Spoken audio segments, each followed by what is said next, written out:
Halo Sobat Milenial, masih sama aku VJ dan pastinya kita masih ngobrol sama Kak Tresia. Nah Kak Tresia, dari sekian, aku mau tanya dong Kak, dari sekian banyak profesi nih Kak, yang banyak gitu di dunia ini gitu, kenapa sampai pada akhirnya memilih menjadi seorang dosen gitu? Oke, jadi menurut aku ya dosen sebenarnya waktu duduk di bangku kuliah S1 dulu sebelum lulus nggak kepikiran sama sekali jadi dosen. Menurut pribadi aku itu adalah skenario Allah yang memang sudah diberikan sama aku gitu. Berangkatnya kan sebenarnya dari dari jurnalis, dari reporter, terus ya siaran kayak VJ kayak gitu. Terus nemuin satu titik bosen yang aku ngerasa aduh ngapain lagi ya, kayaknya belajar wawancara, belajar baca berita, bikin berita kayaknya udah semua gitu loh.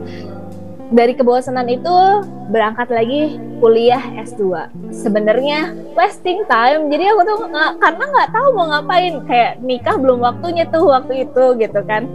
Terus ya udahlah S2 aja, bahasa ininya ibaratnya daripada aku mikir aku belanja-belanja nggak jelas kayak gitu kan, uang dari orang tua, terus kan udah punya gaji juga kan, bisa nabung buat bayar kuliah tuh, udah S2 aja deh, yang penting aku nggak bosan belajar lagi. Sebenarnya berangkat dari itu aja. Terus lulus ditawarin tuh sama Universitas Pasundan untuk jadi apa ya, asisten dosen lah ya, bukan asisten dosen, lebih kepada instruktur public speaking. Jadi aku ngerasa wah kalau public speaking nih hampir satu irisan nih dengan kerjaan aku di TV kan, jadi bisalah ngajarin broadcasting, public speaking. Jadi instruktur dulu tuh awalnya, mikir tuh nggak akan seneng. Pertama kali masuk kelas terus disapa sama mahasiswa, disenyumin, terus seumur-umur tuh itu kan 2018 ya, seumur-umur tangan aku yang dicium sama mahasiswa yang usianya nggak jauh beda sama aku gitu kan, salim gitu kan, langsung kayak seolah-olah seorang ibu yang baru melahirkan dan pertama kali ngelihat anaknya gitu loh, yang langsung aku jatuh cinta banget gitu loh. Oh gini ya rasanya jadi dosen itu, bukan gila hormat karena dihormatinya ya, ternyata aku tuh sampai aku cinta banget sama kerjaan ini, nggak sengaja kayak gitu kan. Jadi aku langsung enjoy, aku pun ngajarnya yang bener-bener aku segenap jiwa dan raga gitu loh, nggak hanya teori aja tapi pengalaman-pengalaman aku ceritain, mereka excited, mereka selalu konsultasi, ibu ini bagaimana dan lain sebagainya. Dan dari situ aku kok nyaman banget ya jadi dosen. Terus aku pikir lagi, dosen itu adalah salah satu pekerjaan yang mulia gitu loh. Aku nggak ngelihat dari salary dan lain sebagainya, tapi aku pikir, terus aku mikir kan, oh iya punya anak, someday anak aku mungkin akan dewasa, akunya udah nggak ada, siapa tahu salah satu mahasiswa aku kan ada yang jadi orang sukses. Ya sekarang aja aku suka mikir kayak gini, mungkin aja lingkungan kita itu salah satunya akan menjadi bos kita nggak akan pernah tahu. Kayak contoh misalnya, kita nggak akan pernah tahu nih VJ 10 tahun kemudian, mungkin teman sekelas VJ itu suatu hari akan ada yang menjadi gubernur, akan ada yang menjadi pengusaha hebat, kita nggak akan pernah tahu. Makanya itu kan relasi itu yang paling penting untuk dijaga. Maka dari itu aku berpikir dengan menjadi seorang dosen, ibaratin aku sedang bercocok tanam nih. Aku bercocok tanam, someday aku ngeliat tuh apa yang aku tanam itu mungkin akan berbuah lebat, mungkin akan bahkan menjadi hutan yang rimbun yang memberikan kehidupan bagi orang lain. Itu salah satu pride bagi aku sendiri. Tapi dunia jurnalistik nggak aku tinggalin karena aku besar di dunia tersebut gitu. Jadi itu saling tarik menarik gitu loh. Yang jadi aku nggak mungkin nih jadi seorang akademisi kalau aku nggak berangkat dari seorang jurnalis. Aku juga nggak mungkin ninggalin dunia jurnalis karena ibaratin aku sebagai seorang akademisi akan menjadi kayak macan ompong gitu ya, akademisi sih, tapi nggak punya nilai lebihnya. Kalau sekarang kan ya alhamdulillah kayak gitu, kayak misalnya aku ngajar, kenapa sih beberapa universitas mempercayakan? Terus kalau misalnya aku ngajar, misalnya dikasih mata kuliah reportase investigasi, Dimana di situ aku nggak cuman ngajar berdasarkan aku baca buku, baca teorinya, aku jelasin textbook kayak gitu. Lalu aku sangkut pautin dengan pengalaman-pengalaman dulu waktu saya liputan begini loh. Kalian jadi harus begini-gini kayak gitu.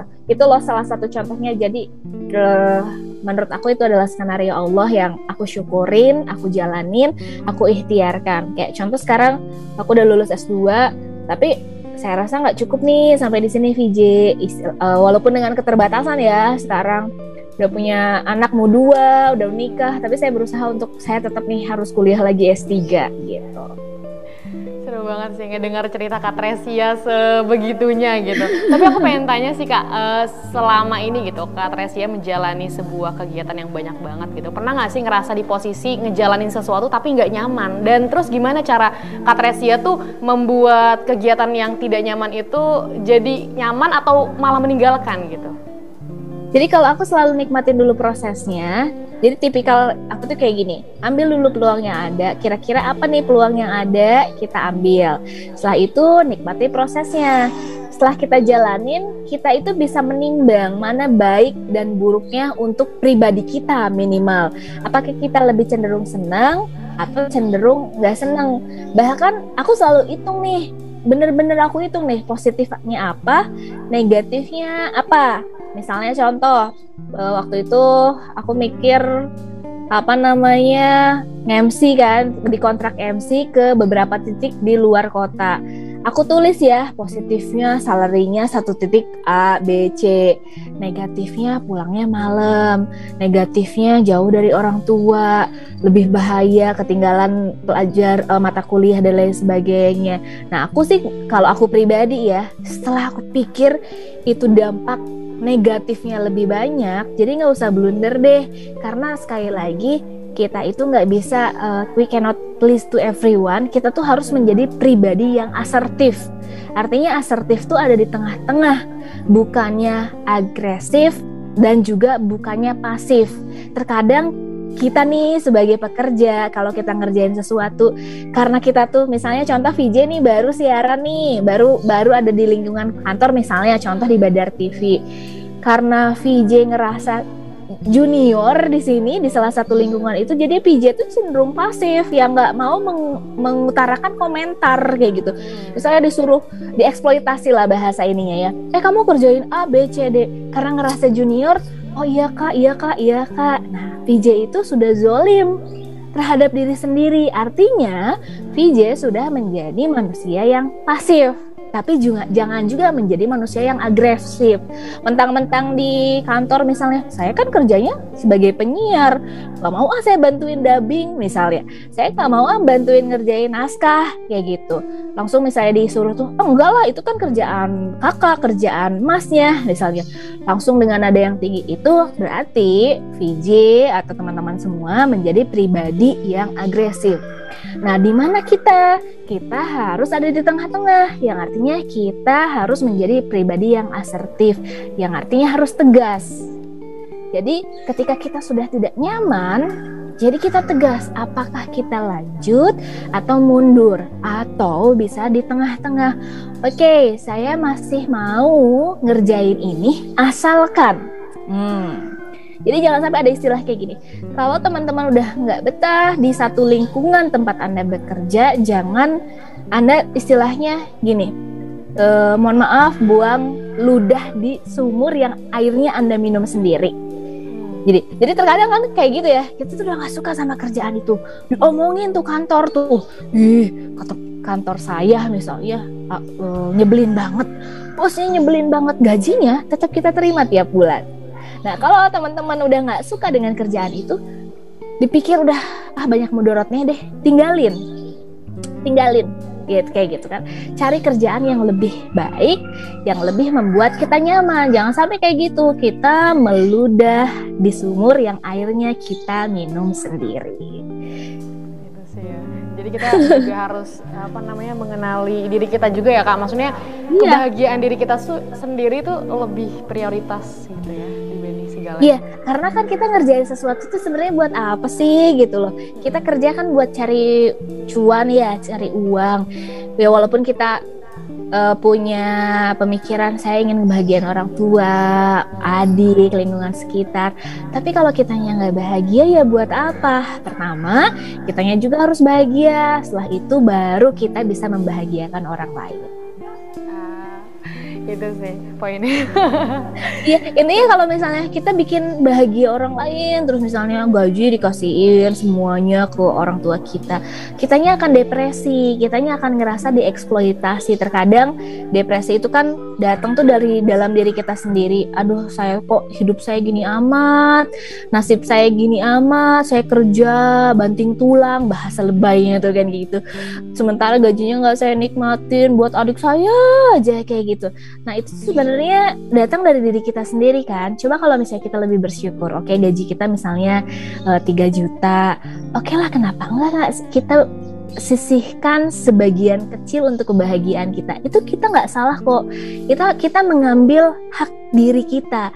Karena diri kita juga perlu bahagia, sehingga kita tuh nggak ngerasa kita dieksploitasi oleh lingkungan sekitar. Yang bahaya tuh kan kayak gitu. Kita ngerasa kita dimanfaatkan oleh orang-orang yang kita sayangi. Jangan sampai kayak gitu.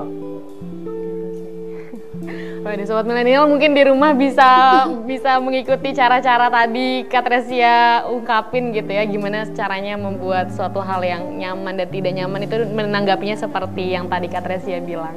Oke Kak Tresia, kita masih balik lagi soal mengenai perempuan harus multitasking. Nah, di zaman emansipasi wanita seperti sekarang ini nih Kak Tresia, menurut Kak aku pengen tahu dong dari Kak Tresia, emansipasi wanita versi kakak tuh seperti apa sih? Kalau versi aku, jadi sekarang tuh nggak ada yang misalnya kalau dulu mungkin masih yang banyak ya kayak lebih banyak wanita tinggal di rumah. Kalau sekarang emansipasi wanita harus berkarya selebar-lebarnya, seluas-luasnya tanpa meninggalkan kodrat dari seorang wanita itu sendiri. Terkadang ini kan zamannya emansipasi wanita boleh bekerja, wanita boleh melakukan apapun, tetapi ada satu hal yang dilupakan oleh perempuan tersebut. Ya misalnya kewajiban-kewajiban intinya. Terkadang ada yang dia memilih untuk menjadi wanita karir yang udahlah saya nggak perlu menikah dan lain sebagainya. Itu sebuah pilihan, tetapi pilihan tersebut bisa kok diperjuangkan gitu loh. Kalau misalnya kodrat kita menikah suatu hari nanti, bukan berarti harus nikah di usia patokannya ya, kayak gitu. Tapi semuanya itu harus kita jalanin. Untuk apa? Untuk kebahagiaan kita juga. Terus yang namanya emansipasi wanita itu bukannya kita akan merasa kita bisa kok lebih baik dari laki-laki. Saya yakin selebar-lebarnya langkah perempuan juga pasti aja ada batasannya. Mungkin dari fisiknya, mungkin dari apapun. Yang harus kita lakukan adalah ikhtiar semaksimal mungkin. Lalu kita harus adaptasi dengan lingkungan sekitar, terutama komunikasi dengan minimal dengan keluarga, dengan teman. Apa yang harus kita lakukan, apa yang baik untuk kita, gitu VJ. Selagi itu positif ya, kita juga berhak untuk melakukan hal itu juga ya Kak.